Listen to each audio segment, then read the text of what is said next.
बिस्मिल्लाहिर्रहमानिर्रहीम। अस्सलाम वालेकुम डियर स्टूडेंट्स, आपके फेवरेट चैनल इजी केम के साथ मैं हूं सरबोत्सा। प्यारे बच्चों, आज मैं आपके लिए लेक्चर लाया हूं स्ट्रक्चर ऑफ फिनोल्स। फिनोल्स की बनावट के बारे में आए इस मुख्तसर से लेक्चर को समझते हैं। मेरे बच्चों, हमारा टॉपिक है स्ट्रक्चर ऑफ फिनोल। फिनोल की बनावट क्या है? बेंजीन रिंग के साथ जब OH group hydroxyl group directly attach होता है तो हम उसको फिनोल कहते हैं। मेरे बच्चों, मैंने इसको आपको समझाने के लिए थोड़ा अब इस OH को ऑक्सीजन के साथ ऑक्सीजन और हाइड्रोजन को बॉन्डिंग की सूरत में दिखाया है।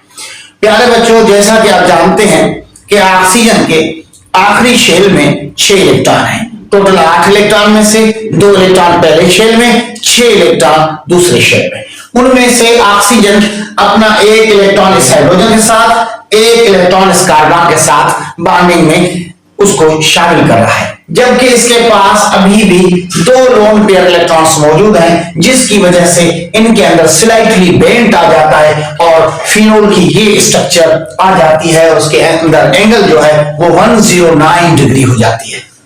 प्यारे बच्चों, मैंने आपको ये समझाया है कि फिनोल के अंदर जो कार्बन एटम है एरोमेटिक रिंग का, वो अटैच है हाइड्रोक्साइल ग्रुप के साथ। आप देखिए, ये कार्बन हाइड्रोक्साइल ग्रुप के साथ डायरेक्टली अटैच है और ऑक्सीजन एटम sp3 हाइब्रिडाइज्ड है।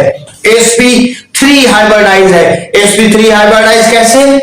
1 सिग्मा बॉन्ड हाइड्रोजन के साथ, 1 सिग्मा बॉन्ड कार्बन के साथ, 2 और 2 लोन पेयर, टोटल 4। तो sp3 के अंदर भी 4, जबकि कार्बन एटम जो है वो sp3 नहीं बल्कि sp2 हाइब्रिडाइज्ड है, क्योंकि कार्बन एक साइड से डबल बॉन्ड के अंदर इन्वॉल्व है।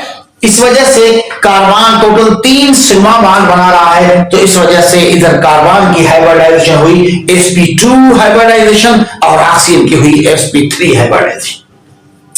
इस वजह से CO और H, कार्बन, ऑक्सीजन और हाइड्रोजन के दरमियान जो एंगल बनती है वो 109 डिग्री बनती है, जो कि ऑलमोस्ट टेट्राहेड्रल ज्योमेट्री के अंदर जो स्ट्रक्चर हमें नजर आती है 109.5 इस तरह की एंगल आती है। लेकिन क्योंकि ऑक्सीजन के अंदर 2 जो नॉन बॉन्डिंग इलेक्ट्रॉन्स हैं, जो लोन पेयर इलेक्ट्रॉन्स मौजूद हैं ऑक्सीजन के पास, उन इलेक्ट्रॉन की रिपल्शन की वजह से समवॉट थोड़ा शेप फिनोल का बेंड हो जाता है, जो आपने देखा कि 109.5 के बदले ये 109 है।